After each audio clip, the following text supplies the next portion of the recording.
하나님이 우리를 구원하실 때에 제일 먼저 일어나는 것은 우리가 하나님을 찾는 것이 아니라 하나님이 우리를 찾아오셔서 우리를 부르시는 것입니다. 하나님의 부르심이 있지 아니하면 우리는 하나님 앞에 나아갈 수가 없는 거죠.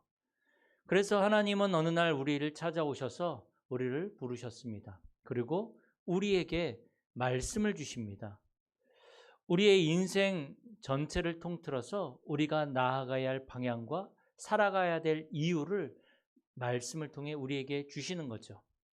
그래서 우리는 그 말씀을 언약으로 붙잡고 우리가 신앙생활을 할 때 하나님은 우리에게 주신 그 말씀을, 그 언약을 이루어 나가십니다.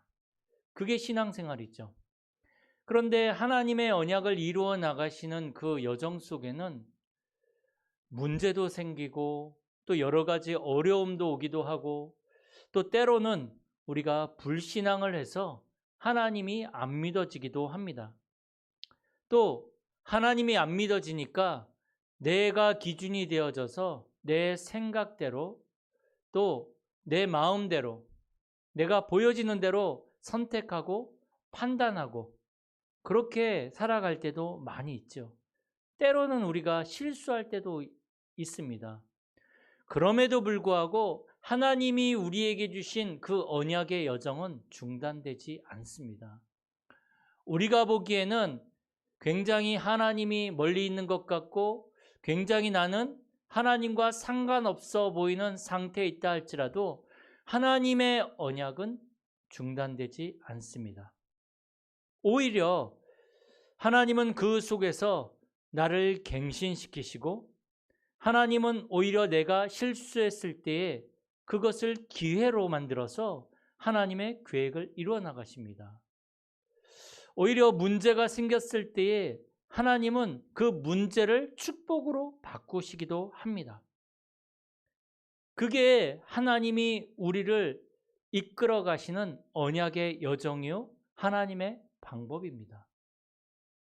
우리가 계속해서 아브라함의 생애를 보고 있지 않습니까? 지금 말씀드린 대로 아브라함도 똑같습니다. 갈대아 우르에서 우상을 만든 아버지 밑에서 심부름을 하며 살고 있던 아브라함에게 어느 날 하나님이 찾아오신 거죠. 그리고 그 아브라함에게 하나님은 언약을 주십니다. 창세기 12장 1절에서 3절 말씀. 너는 너의 본토 아비집을 떠나서 내가 내게 지시할 땅으로 가라. 내가 너로 큰 민족을 이루고 너를 통해서 천하 만민이 복을 얻게 할 것이다. 그래서 아브라함은 여러 가지 문제와 사건을 통해서 갈대아 우르를 떠나고 하나님께서 약속하신 가나안 땅으로 들어가게 됩니다. 그러나 이 아브라함의 여정이 하나님을 믿는 믿음만을 가지고서 계속 나아갔던 것은 아닙니다. 아브라함은 환경을 보고 불신앙하기도 하고 때로는 문제 속에서 여러 가지 사람과의 갈등 속에서 낙심하기도 하고 갈등하기도 하고 불신앙하기도 하고 실수했던 사람이기도 합니다. 그럼에도 불구하고 하나님의 언약은 중단되지 않았습니다. 오히려 하나님은 아브라함에게 그 문제를 통해서 하나님의 언약을 더 확정하고 또 믿음을 확정하고 또 언약을 더 굳게 붙잡은 그러한 시간표였습니다.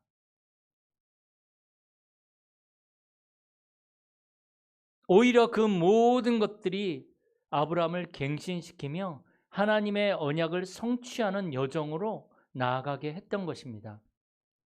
그래서 이 아브라함은 많은 실수와 불신앙을 했지만 그 속에서도 하나님의 언약은 변함없이 이루어졌고 성취가 되어졌습니다. 그런데 아브라함이 갱신을 하고 믿음을 회복하고 예배를 회복하고 언약을 회복했지만 하나만 믿어지지 않는 부분이 있었던 거죠. 그게 뭐였습니까? 아들을 주겠다 그랬는데 그 부분은 믿어지지가 않는 거죠. 왜냐하면 지금 아브라함과 사라의 나이가 더 이상 아들을 낳을 수 없는 그러한 나이였던 거죠. 사라의 경수가 끊어지고 더 이상 생물학적으로, 의학적으로 더 이상 아들이 생길 수 없는 그러한 상황이었습니다. 그럼에도 불구하고 하나님은 계속적으로 아들을 준다고 하는데 아브라함은 도대체 언제 주실 거냔 말이죠.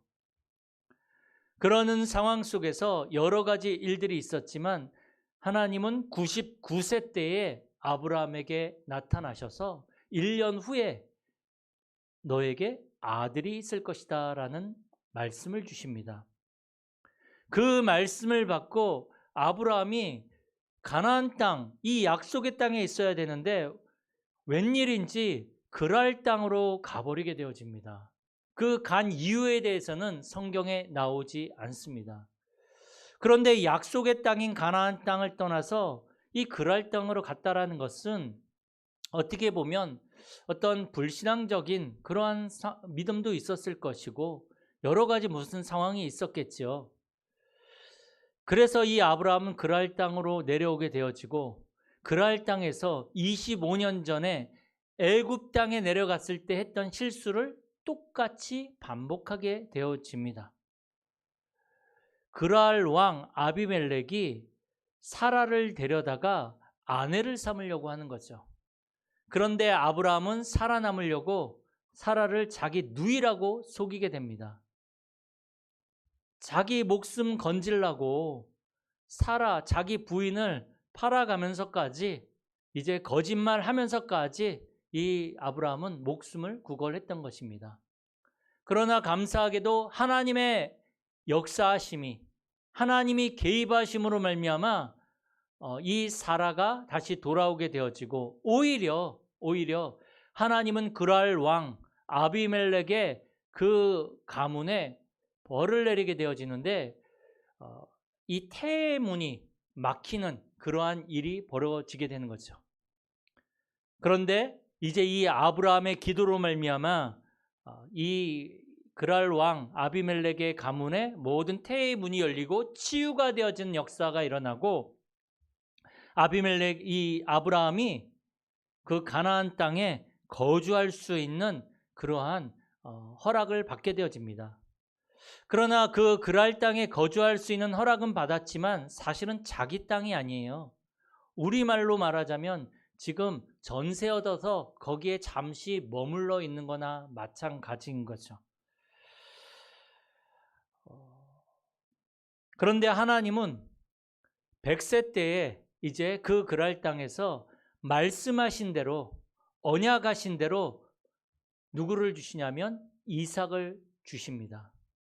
의학적으로 생리학적으로 절대 일어날 수 없는 하나님의 능력으로 이 이삭이 태어나게 되는 거죠. 인간의 방법으로는 할 수 없는 거죠. 그런데 하나님이 하시는 거죠. 우리에게도 그런 상황들이 있을 수 있지 않겠습니까? 우리의 방법과 우리의 힘으로는 도저히 안 된다고 하는 그런 상황이 올 수도 있습니다. 하나님의 언약은 주어졌지만 내 생각으로 현실적으로 그 언약이 성취되어지지 않을 것 같은 나에게 안 믿어지는 그러한 상황이 올 수도 있습니다. 나는 안 되지만 나는 절대 불가능하지만 하나님은 가능하십니다. 하나님은 언약을 이루시는 하나님이시기 때문입니다. 그래서 내 생각으로는 안 되는 것 같지만 언약을 이루시는 그 하나님을 바라보며 언약을 끝까지 붙잡고 기도할 때에 하나님이 이루시는 것입니다. 오늘 그 언약의 하나님을 바라보시길 바랍니다. 하나님이 이 아브라함에게 100세 때에 이삭을 주시죠. 이 모든 상황을 지켜본 이 아비멜렉이 오늘 본문에 보면 아브라함을 찾아옵니다. 그래서 오늘 창세기 21장 22절에 보면 뭐라고 말하냐면 네가 무슨 일을 하든지 하나님이 너와 함께 하시도다. 불신자 아비멜렉이 지금 아브라함을 인정하고 있는 것입니다. 그러면서 이 아브라함에게 뭐라고 얘기를 하냐면 나와 내 자녀와 내 후대까지 서로 침략하지 말자는 그 상호 불가침 조약을 요청합니다. 아니, 그랄 왕은 한 나라의 왕이에요. 그런데 그 왕이 아브라함에게 찾아와 가지고 하나님이 너와 함께 하시는구나. 그걸 보니까 이제 너와 너 자녀와 후대까지 서로 침략하지 말자는 약조를 맺자고 지금 요청하는 것입니다. 아브라함이 불신앙에서 부끄러움을 당했던 그랄 땅에서 아브라함이 불신자의 인정을 받게 되어집니다. 그래서 아비멜렉이요, 이 아브라함이요, 양과 소를 가져다가 아비멜렉과 서로 언약을 세우고요, 암양 새끼 7마리를 아비멜렉에게 주면서 지금 내가 거주하고 있는 이 땅과 이 우물을 법적으로 나에게 넘겨라. 내 것으로 인정하라. 이렇게 요구를 하게 되어지고 법적으로 아비멜렉에게 그 소유권을 인정받게 되어지고 자기의 땅으로 확증받게 되어집니다. 드디어 아브라함이 그랄 땅에서 부엘세바의 땅을 얻게 되어지는 거죠. 이 부엘세바는 아브라함 때 지금 만들어진 지명입니다. 아브라함과 아비멜렉과 약조를 맺으면서 그곳 이름을 부엘세바라고 했거든요. 이게 언약의 우물이라는 뜻이 있습니다. 약속의 우물. 불신앙으로 말미암아 그랄 땅에 내려와서 자기 누이라고 속이면서 부끄러움을 당했던 그 땅에서 드디어 불신자에게 하나님이 너와 함께 계시도다라는 인정을 받고 그 땅을 정복하고 차지하게 됨으로 말미암아 그 불신앙의 땅에 믿음의 깃발을 아브라함이 꽂은 것입니다. 불신의 그 현장에 승리의 깃발을 꽂은 거죠. 그랄 땅도 사실은 어떻게 보면 원래 하나님의 땅입니다. 그러니까 어떻게 보면 빼앗겼던 그 땅을, 그 현장을 다시 되찾고 그 땅에 하나님의 나라를 이룬 거죠. 저와 여러분들에게 이 부엘세바의 증거가 나타나기를 축복합니다. 어떻게 보면 아브라함이 지금 누렸던 부엘세바의 축복은 우리가 누구나 신앙인이라면 공통적으로 받을 응답입니다. 이 아브라함뿐만이 아니고요, 그 아들 이삭도 창세기 26장 28절에 보면 그랄 왕 아비멜렉에게 여호와께서 너와 함께 하심을 보았다라고 인정을 받습니다. 이 아비멜렉이라는 뜻은 그 왕의 호칭이거든요. 사람 이름이 아니라. 그러니까 이 이삭 때의 그 아비멜렉은 다른 임금인 거죠. 이삭도 그랄 지방으로 내려갔을 때에 그 그랄 왕 아비멜렉이 여호와께서 너와 함께 하시는도다라고 인정을 받습니다. 창세기 30장 27절에도 보면요, 야곱이 형 에서를 피해서 삼촌 라반의 집으로 가게 되어집니다. 그런데 그 삼촌 라반이 야곱을 보고 뭐라고 합니까? 여호와께서 너로 말미암아 내게 복을 주셨다, 이렇게 얘기를 합니다. 창세기 39장 2절에도 보면 노예로 보디발 장군 집에 팔려간 요셉, 그 요셉을 보며 보디발 장군이 뭐라고 얘기를 합니까? 여호와께서 항상 너와 함께 하심을 보았다라고 얘기를 합니다. 또 창세기 41장 38절에 보면 바로 왕이 요셉에게 뭐라고 얘기를 합니까? 여호와의 신에 이렇게 감동된 자를 본 적이 없다라고 얘기를 합니다. 그래서 이 요셉은 애굽의 총리가 되어지죠. 이게 바로 브엘세바의 응답이요 축복입니다. 하나님이 나와 함께하는 사실들이 내가 있는 현장과 내가 하고 있는 일과 내가 있는 모든 곳에서 나타나는 것이 바로 브엘세바의 응답이요 축복입니다. 우리가 그랄 땅 같은 곳에 살고 있다 할지라도 정말로 이 브엘세바의 축복과 응답을 누리시기 바랍니다. 아무리 황폐한 땅이라 할지라도 저와 여러분들은 브엘세바의 승리의 깃발을 꽂으시기 바랍니다. 나를 통해서 하나님이 함께 하시는 것이 보이는 것이 바로 브엘세바의 축복인 것입니다. 이번 한 주간 저와 여러분들이 있는 현장에서 이 축복을 누리시기 바랍니다. 그리고 이 아브라함은요, 이 브엘세바에서 무엇을 했냐면 이후에 에셀 나무를 심고 여호와의 이름을 불렀다, 이렇게 기록하고 있습니다. 하나님이 함께 하시는 축복을 누리는, 그 응답을 누리는 브엘세바에서 아브라함은 에셀 나무를 심고 여호와의 이름을 불렀습니다. 이게 영적으로 굉장히 중요한 의미가 있습니다.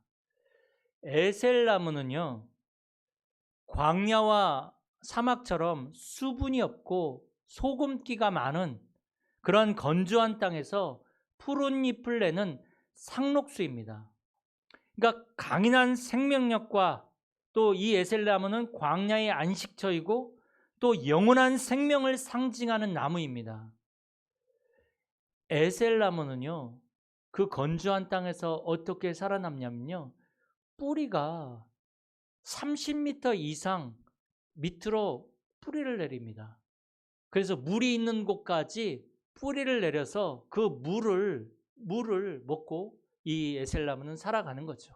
아무리 건조하고 메말랐다 할지라도 그 뿌리가 깊이 뿌리 내려서 그 수분을, 지하수의 수분을 빨아들이고 살아남는 겁니다.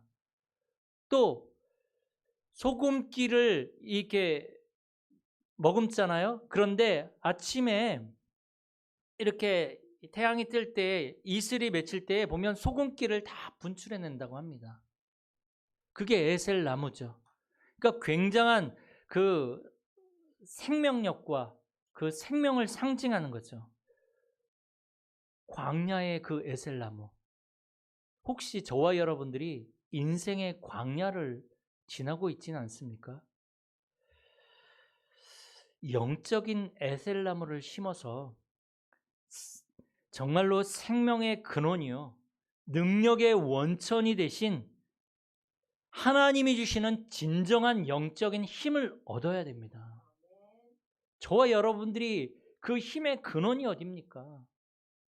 능력의 원천이 어딥니까? 나입니까? 그러면 다 죽죠.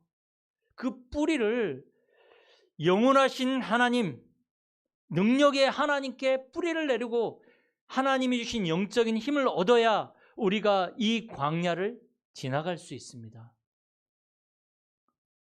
사람 때문에 우리가 힘을 얻고 사람 때문에 힘 빠지고 그렇게 하지 말고요, 정말로 말씀의 흐름 속으로, 기도의 흐름 속으로, 정말 증인의 흐름 속으로 들어가서 광야의 피난처 되시며 광야의 안식처 되시는 하나님이 주신 참 평안과 참 감사와 참 기쁨을 누리시길 바랍니다. 그리고 이 아브라함이 가나안 땅 상수리 나무 밑에서 단을 쌓고 여호와 이름을 부르며 예배를 드렸던 것처럼 이 아브라함이 브엘세바에서 에셀 나무를 심은 이유는 바로 그곳에서 여호와의 이름을 부르며 본격적으로 예배를 드리기 위함이었습니다. 이거 보면요, 아브라함이 가나안 땅을 떠나서 그랄 땅에 머물렀던 기간에 새로운 예배 처소를 만들어 예배한 기록이 나오지 않습니다. 예배 처소를 만들고 예배드린 기록이 없는 그때에 보면 이 사라가 이스마엘과 하갈을 내쫓는 장면도 나오고요. 여러 가지 문제들이 계속 생깁니다. 우리가 예배 놓치고요, 은혜 놓치고 영적 상태 무너지면 갈등과 분쟁뿐이 없습니다. 안 되어집니다. 아브라함은 에셀나무를 그 부엘세바에 심어놓고 다시 예배를 회복하고자 했던 것입니다. 더 나아가서 보면 아브라함이 그 부엘세바에 에셀나무를 심고 여호와의 이름을 불렀다는 것은 불신자 그랄 땅에 어떻게 보면 부엘세바 교회를 세운 것입니다. 불신앙으로 말미암아 그랄로 내려갔던 것이 사실은 아브라함의 실수였지만 하나님은 그 실수를 축복의 기회로 바꾸셔서 그랄 땅에 에셀나무를 심고 여호와의 이름을 부르는 교회를 세우게 하신 것입니다. 가나안 땅에서 받은 그 응답과 증거를 가지고 이방 지역에 교회를 세워서 하나님의 나라를 확장하는 그러한 응답을 주신 것입니다. 하나님은 저와 여러분들이 하나님이 주신 언약을 붙잡았기 때문에 내가 안 되어진다고 하는 그곳, 불신앙으로 가득한 그곳에서 하나님은 예배를 회복하길 원하십니다. 능력의 원천이 되시며 응답의 근원 되신 하나님께 깊은 뿌리를 내리고 예배에 성공하며 영적 힘을 얻고 그곳에 하나님의 나라가 임하는 그 부엘세바의 교회가 세워지기를 원하시는 것입니다. 여러분들이 있는 학원에, 여러분들이 일하는 직장에, 가정에 이 부엘세바의 교회가 세워지는 축복 누리는 모든 성도님들이 되어지길 축복합니다. 정말 영적 에셀나무를 심어야 합니다. 성삼위 하나님께 깊이 뿌리 내리고 보호자의 축복을 누리고 또 말씀을 따라 기도의 힘을 얻고 하나님이 내게 주신 그 현장을 살리는 축복을 우리는 반드시 받고 누려야 되는 것입니다. 창세기 21장 33절에 보면 아브라함이 그냥 여호와의 이름을 부른 것이 아니고 영원하신 하나님 여호와의 이름을 불렀다라고 이렇게 기록하고 있습니다. 자신은 불신앙에서 그랄로 내려왔지만 영원하신 하나님은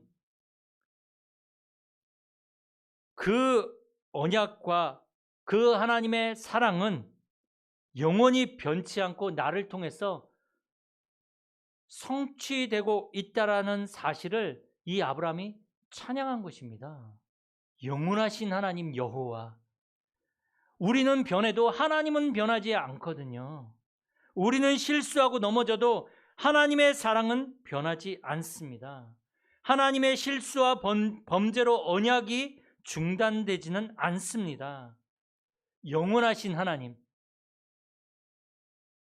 아브라함은 자신은 실수했지만 하나님은 영원하신 하나님이기에 하나님이 주신 그 언약은 변치 않는다라는 것을 찬양하는 것입니다. 저희는 때로 불신앙하지 않습니까? 환경 때문에 좌절하고 낙심하고 자꾸만 무너질 때 많이 있지 않습니까? 그런다 할지라도 하나님은 영원하신 여호와 하나님이십니다. 하나님의 언약은 영원한 것입니다. 변치 않습니다. 그 영원하신 여호와 하나님의 이름을 찬양하시는 저와 여러분 되어지길 축복합니다. 만약에 우리에게 잘못된 것들이 있다면 하나님 앞에 회개하고 사람 앞에서 바꿔야 되겠죠. 그럴지라도 복음은 막히지 않습니다. 어떤 문제, 사건에도 언약의 여정은 중단되지 않습니다. 하나님의 언약은 영원합니다. 환경 바라보지 마시고, 문제 바라보지 마시고, 상황 바라보지 마시고, 나 바라보지 마시고, 사람 바라보지 마시고, 하나님이 주시는 언약 바라보시기 바랍니다. 영원하신 하나님 바라보시기 바랍니다. 그 하나님이 주시는 힘을 얻으시기 바랍니다. 그래서 이 언약의 여정 속에서 부엘세바의 축복을 누리는, 가는 곳마다 우리 모든 성도님들이 되어지길 축복합니다. 살아계신 하나님 감사드립니다. 이번 한 주간도 부엘세바에서 에셀나무를 심고 여호와의 이름을 부르는 모든 성도님들 되어지길 축복합니다. 이 시간에 그 언약을 붙잡고 승리할 수 있도록 축복하여 주옵소서. 주 예수 그리스도의 이름으로 기도드립니다. 아멘.